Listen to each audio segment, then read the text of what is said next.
talaga naman ang kain-kain. Ha? Ha? Wala, kasi malakas tulo ng gano'n. Tulong. Wawa. Hello mga ka-farmers, for today's video, nandito po tayo sa Barangay Kulo, GK Village. At kahit umulan at may lumapit po sa atin na pasyalan po yung bahay dito, no, sa tawag? Ni Kuya Tunyen, no, lumapit po siya sa atin para pasyalan po namin yung bahay at bibisitahin. At andito pala yung nag-repair po sa atin, no, si Kuya Ernesto ng Barangay Kulo sa Buanga del Sur. At kahit na maulan po, nandito po tayo para bisitahin. Tuloy-tuloy lang po ang paglinga po natin, no, sa mga nangangailangan. Kaya papasyalan po natin yung bahay kahit maulan. Kasama po natin ngayon si Mr. Jeep PWD at saka si Boy Gahe. Ito po si Kuya Ernesto ang nag-repair po sa atin para pasyalan ang bahay ni Kuya Tunyen. Tao po. Ayo. Ngayong hapon, tay. Hindi ka, tay. Nabes tatay naman ay tao. Yan. Ikaw rin nagpuyo dito, tay. Oh. Akala ko walang tao dito kasi sira naman ito bahay to. Mayroon pa. Meron pa. Ikaw lang nakatira dito, wala kang kasama. May anak ko sa kabila, kaya hindi sumama sa akin. Dalawa. May anak kang dalawa nasa kabila. Wala, hindi sila dito nakatira, ikaw lang. Ako lang. Asawa mo, tay? Ika na. Naghiwalay na kami.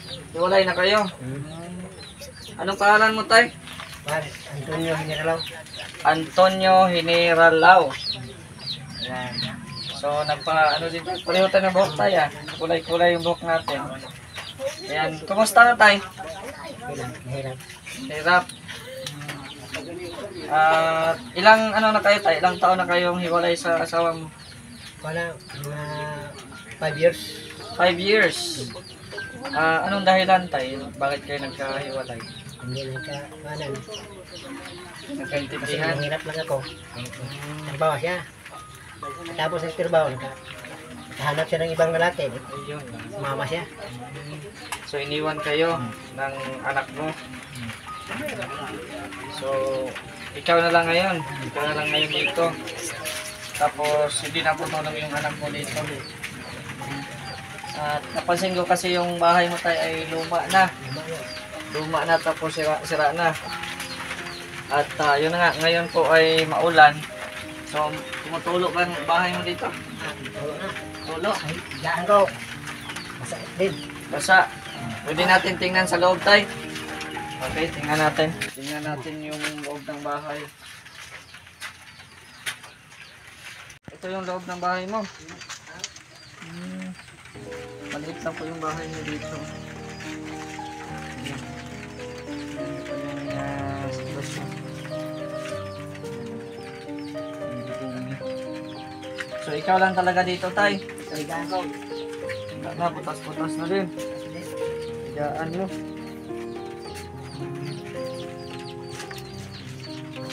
Anong trabaho mo ngayon, tay? Ngayon, wala pa. Ay, isa ka lang. Sa palayan. Malaya. Ilang taon ka na nga, tay?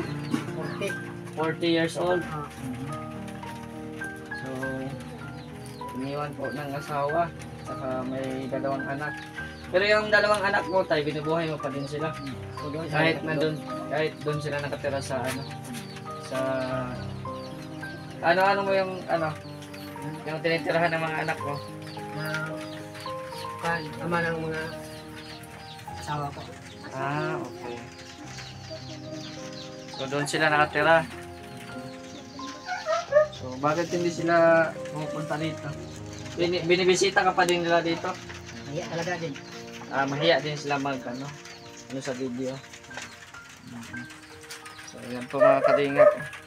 Yung trabaho po ni tatay sa palayan lang. At sobrang kawawa din po ng sitwasyon. Paano ngayon, tay, pag maulan? Tulog. Ha? Hindi mo tutulog. Hindi ka makatulog? Yan nga kasi matutulog talaga yung tulo yung tubig ulan. Kanina tong bahay tayo na inanuhan mo. Kwan, bahay to sa kapatid ng ugangan ko. Hmm. So hindi talaga sa ito. Hindi. Hmm. Natira lang ako. Pinatira ka lang. Pero hindi sa itong ano, yung bahay talaga at saka lupa. Lupa. Hmm. Yung ano mo, yung asawa mo, balita mo, saan na ngayon? Doon na sa Maynila. Nasa Maynila na. Wala nang plano talaga.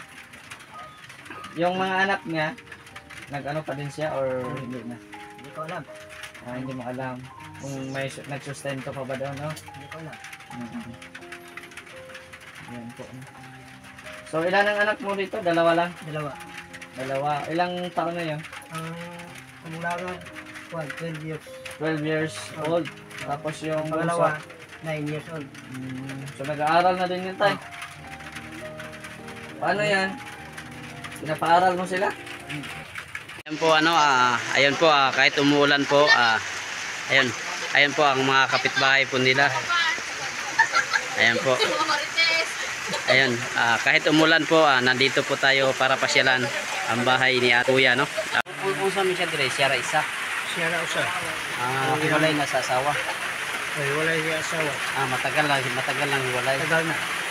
Kawawa, no? At may anak po siya, isang 12 years old na babae at saka isang 7 years old. At dito lang po sila sa munting bahay at nakakawa po ang kanilang sitwasyon, no? At titingnan po natin ang kanilang loob ng bahay. Hayaan mo tayo pag may blessings na dumating ay babalik din kami dito. Para kung may gustong tignan mo ng kain. Ha? Wala, kasi malakas ang tulo ng gano'n. Malakas ang tulong. Wawa po ito si tatay ngayon. Iniwan po ng asawa, madala po. Ngayon po kakausapin po natin si tatay, si Kuya, no? Si Kuya Tunying. Nandito po tayo, si Kuya Tunying po. Ayan tayo, no? At medyo kahit na umulan po at may nagsabi po sa amin na bibisitahin ka. Kaya nandito po kami kasama si Mr. G at saka si Boy Gahe. At nalaman po natin yung sitwasyon niyo po nito, no? Mahirap ang kalagayan dito, ano, kasi nakikita natin yung mga tulo, no? Ang laki ng abot ang buwan ang kano dito. Paano ka nakakatulog dito, tay? Pag umulan, hindi ako makatulog. Hindi ko makakatulog na kasi nandito kami, nagkataong umulan talaga. At hindi mo alam kung paano at saan ka higa, ano? Kasi ito lang yung pinakapapag niya. Ito po. At saka lupa lang po ang kanyang sahig, no? Tsaka dito lang din po siya nagsasahing, no? Ayun po, at medyo maliit lang din ang kanilang kwarto. Ayan po, nakikita nyo naman po ang tulo na galing sa ulan po, ano? At medyo nababasa po tayo. Ilan taon na ba kayo naghiwalay ng misis mo? 5 years. Matagal na, no? Ba't ba naghiwalay kayo? Hindi mo rin alam? Hindi ko alam. Paano bang istorya? Paano bang kwento? Sabi niya, hanap ako ng trabaho para makatulong ako sa aking anak. Hindi, pumayag ka naman. Pumayag ako. Tapos, nalaman ko na lang na may ibang lalaki na siya. May kinakasama na siya, no? At ang lungkot ng istorya ng buhay mo, ano? Umaasa ka na magtrabaho, no? Tapos yung babalitaan mo, sumama na sa ibang lalaki. Sa parte ng sa ating mga lalaki, medyo masakit talaga yan. Saktan ko. Kaya sabi niya, umanap ko ng iba kasi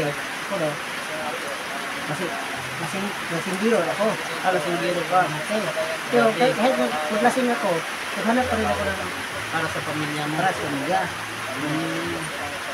So, sinabihan ko, ako, huminto ako sa paglasing.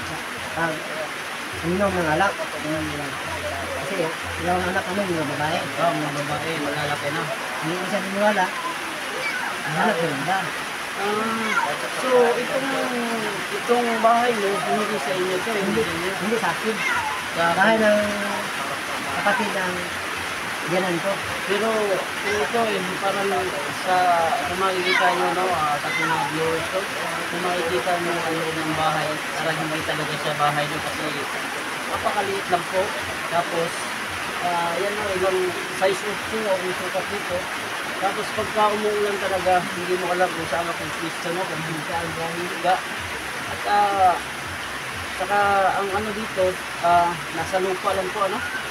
At yan po ang pinakakusina nila. Yung mga anak mo, nandito po ba? Nasa lula niya. So, kumbaga, ikaw lang mag-isa dito. Ayun yun, nakakawang at hindi ka na umaasa na babalikan ka niya. Hindi na ako nangarap. Ay, hindi ka lang din nag-asawa. Hindi.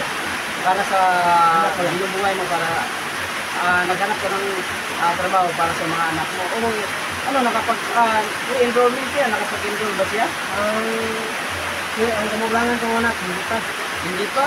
Di ba nag-umpisa na ang klase? Hindi pa? Hindi siya pumapasok ngayon. Wala pa siya, hindi pa siya na-enroll sa dito. Wala, nakakawa na kasi ang pasukan po nila, nung nakarang linggo pa, yung anak niya hindi pa nakapag-enroll. Ang bunso mo? Na-enroll ko kanina. Kanina. Wala kang gamit. Wala pang mga school supplies. Ayun o, nakakawa rin no. Yung panganay niya, hindi pa nakapag-enroll. Yan tayo, may bigas kami no, para sa iyo at dala ni Mr. D. At basta maalay mo, may makapansin sa iyo at matulungan na mabigyan ng school supplies ang mga anak mo. Ano? At sa mga solid supporters si Mr. D dyan. At ito ako si tatay at si kuya sa inyo na ang anak niya po ay wala pa pong school supplies. Ayun po, manawagan ka tayo kung baka may mag-sponsor sa iyo. Manawagan ako sa lahat na kung sinong maawa sa akin, kahit kunting blessing, tatagapin ko. Ayun po, ayun. Sana may makapanood po ng video at matouch po sa kwento ng yung buhay, no? At ang kwento po nila, nagtrabaho yung asawa niya, nabalitaan lang niya na sumama sa iba. At yung anak niya ngayon, dalawa, siya lang po ang bumubuhay sa kanila, no? At hindi niya alam na kung nagpapadala rin ang sister. Ayun po, mga ka-farmers na, nakagawa po talaga ang kanilang buhay. Tay, salamat tay.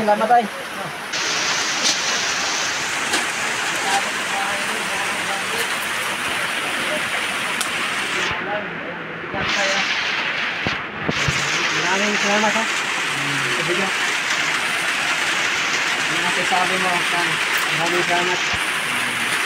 May tao pang maawa sa akin. Mabait ka naman. Ano, baka may gusto kang panawagan tayo. Anong gusto mong sabihin? Sabi ko lang, kung may maawa sa akin, gusto ko makabahay ako ba kahit maliit lang. Pero dito, hindi lang sa akin na maliit nito. Hindi sa'yo yung loto na ito. Bahay ko, hindi sa akin. So, ang wish mo lang na karoon ka ng kahit simpleng bahay para lang makatulog ka ng maayos. Kasi dito siya makatulog dito mga kalinga po kasi nga po ay tumutulog nga po yung yung mga bubong.